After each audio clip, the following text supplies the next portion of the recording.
Hey hockey player, Coach Garner here from hockeytraining.com, and in this video, I don't want you to keep making this hockey mistake. Look, Kevin and I were put on this planet to help all hockey athletes everywhere reach their potential in this sport. That is our mission, that is our passion, and yet every single year we keep seeing hockey athletes make the exact same mistake, like clockwork, and it has to stop right here, right now, and it completely revolves around your in-season training. Now, I want you to view the off-season like physical progression, and I want you to view the in-season like skill expression.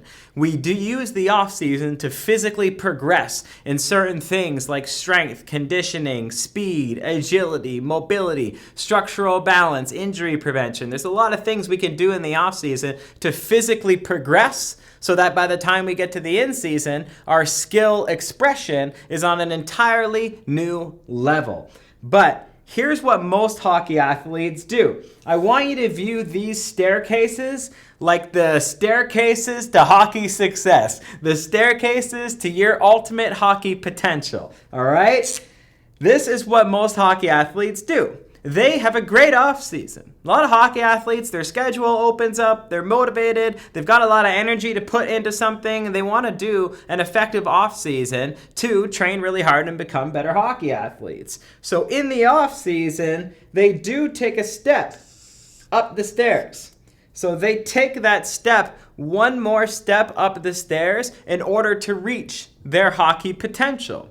But they completely stop training in the end season. They think that they're too busy. They think that if they add a training program to their existing on-ice activity, that they're going to be overtrained. They've got a lot of bad ideas about nutrition and training in general about the in-season. So they work so hard to take one step up the stairs with their off-season training, but they take a step right back down to where they started with by the end of the in-season. Now, why is that? Well, the average off-season's around 6 months and the average in-season's around 6 months. If you spend as much time training as you do taking time off, your body's not going to adapt, and it's no surprise that you're not making progress. And you're lucky if you get a 6-month off-season.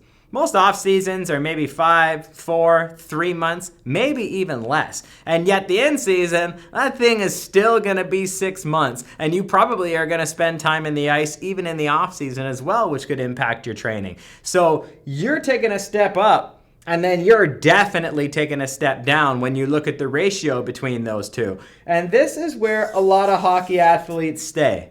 Unfortunately, you got a lot of hockey athletes who have a great off season, but then 1 year from today, they're kind of the same person. They're at the same strength, same size, same weight, same speed and agility, same mobility. They couldn't do mohawk turns last year. They can't do mohawk turns this year because of their hip mobility. There's a lot of things that they're kind of just the same person year in and year out, and they're wondering why. That is a frustrating place to be in. When you're spinning your tires in the mud, you're using a lot of energy, but you're not really getting anywhere.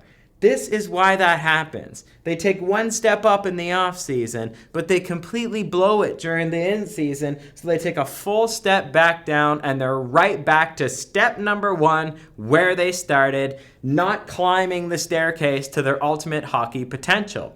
But if you do intelligent in-season program design, you can look like this. You will take one step up in the off-season, and then your in-season will maintain all of your physical characteristic qualities that you work so hard to gain in the off-season. If you do your in-season training appropriately, you won't lose size, you won't lose speed, you won't lose conditioning, you won't lose mobility, you won't lose anything. You're going to maintain that entire physique. So you are going to stay up on step 1 and not step back down to base level. And then when the next off-season comes around, you're going to go up another step, because think of how you started this off season compared to how you're going to start this off season.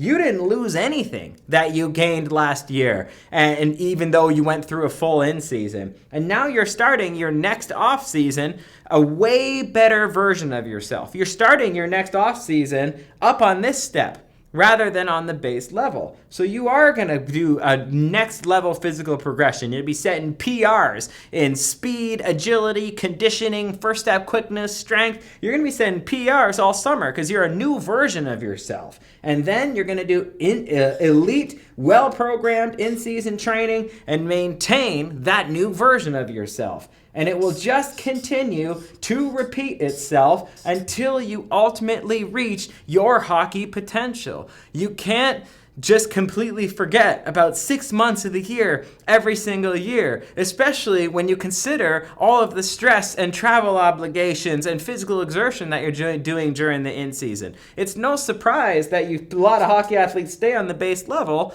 if they have all of those things just in the air and they're not controlling them. This is how you ultimately reach your hockey potential. But if you do very, very intelligent in-season programming, and especially if you're new to in-season specific hockey training program design and in-season specific hockey training periodization, your staircase can look like this.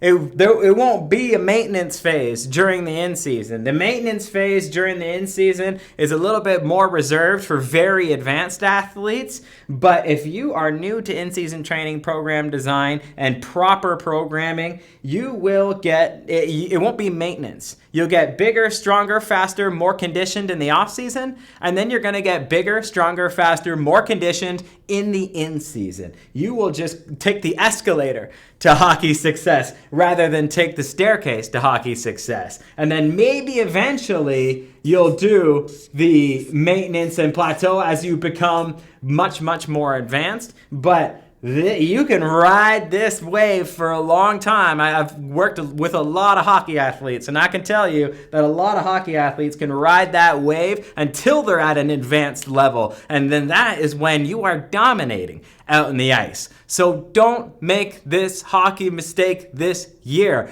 Your hockey dreams depend on it, all right? I hope I was able to drive home this lesson with this step analogy for you today. If you liked that video, smash the thumbs up button and also subscribe to the Hockey Training channel. And if you want a completely done for you in-season training program for youth athletes, goalies, or the forwards and defensemen, then you gotta check out the in-season programs at hockeytraining.com. Click on the link in the comments section and let's go.